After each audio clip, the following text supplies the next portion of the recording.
क्या Israel Gaza को मिटा देगा? गाजा का गला घोंटकर इजराइल दुनिया को क्या दिखाना चाहता है? अब समझना पड़ेगा इजराइल जो गाजा पे हमला चला रहा है उसका कारण क्या है और ये चलाने का मकसद क्या है। रवीश कुमार सर से समझते हैं। क्या इजराइल गाजा को मिटा देगा? गाजा का गला घोंटकर इजराइल दुनिया को क्या दिखाना चाहता है?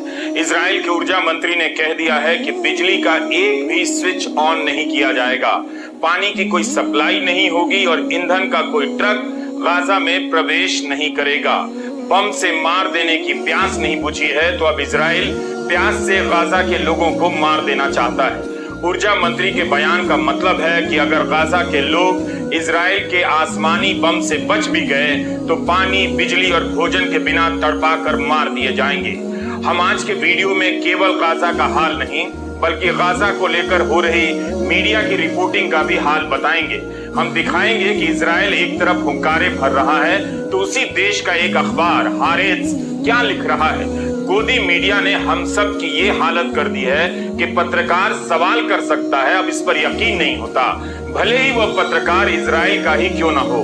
हारेट्स इजराइल का काफी बड़ा अखबार है। इसमें इजराइल के ही एक पत्रकार गिडियन लेवी ने लिखा है कि हमें इजराइल के पीड़ितों के लिए रोना है मगर गाजा के लिए भी रोना चाहिए। कहेंगे हमने सोचा था कि हम सऊदी अरब और संयुक्त अरब अमीरात से शांति कायम कर लेंगे और फिलिस्तीनियों को भुला दिया जाएगा, उनका मसला खत्म हो जाएगा। हम हजारों फिलिस्तीनी कैदियों को वर्षों तक बिना रिहाई की बात किए जेलों में रखेंगे, बिना ट्रायल बंदी बनाए रखेंगे। हम उन्हें बताते रहेंगे कि उनकी आजादी सिर्फ बलपूर्वक हो सकती है। हम अपने अहंकार में सोचते थे कि किसी भी तरह के कूटनीतिक उपाय को खारिज करते रहेंगे और अनंत काल तक सब वैसे ही चलता रहेगा जैसे चल रहा है, मगर ये साबित हो गया है कि ऐसा नहीं होता है। हम इस लेख का बाकी हिस्सा आगे दिखाएंगे, मगर वाकई ऐसा कोई लिख सकता है, इससे ये पता चल गया कि पत्रकारिता भले ही भारत में मिट्टी में गाड़ दी गई है मगर इसकी जड़ें कहीं और निकल आई हैं। इजराइल के प्रधानमंत्री नेतन्याहू का बयान है कि मैं गाजा को तबाह कर दूंगा, जैसे पहले ये जनाब आबाद करने में लगे थे। जो प्रधानमंत्री इजराइल को नहीं बचा सका वो गाजा को तबाह कर दूंगा बोले जा रहा है। पिछले 6 दिनों से हमले के बाद इजराइल की हताशा बढ़ती जा रही है। हमास उसके हाथ नहीं आ रहा। दक्षिण इजराइल में अभी भी हमास की मौजूदगी की बात सामने आ रही है। लोग यहां से भागकर भीतरी इलाकों की तरफ जा रहे हैं। हारेट्स ने लिखा है कि उत्तर में भी युद्ध के सायरन बजते रहने से भगदड़ का माहौल है। इजराइल और दुनिया के कई देशों के नागरिक हमास के कब्जे में हैं। उनके छुड़ाए जाने या बचे होने की कोई तस्वीर नजर नहीं आती। उनका क्या हो रहा है पता नहीं चल रहा। इजराइल केवल बम गिराने में लगा है। गाजा पर इतनी बमबारी के बाद भी वह हमास को घुटने टेकने पर मजबूर नहीं कर सका। हमास को भी लगता है कि गाजा के 23 लाख लोगों की जिंदगी की उसे फिक्र नहीं रही। टेलीग्राफ और वॉशिंगटन पोस्ट की पहली खबर को देखी। गाजा को लेकर किस तरह की बैनर हेडलाइन छप रही है। लिखा जा रहा है कि गाजा का गला घोंट दिया गया है। गाजा का एकमात्र पावर प्लांट बंद सा हो गया है।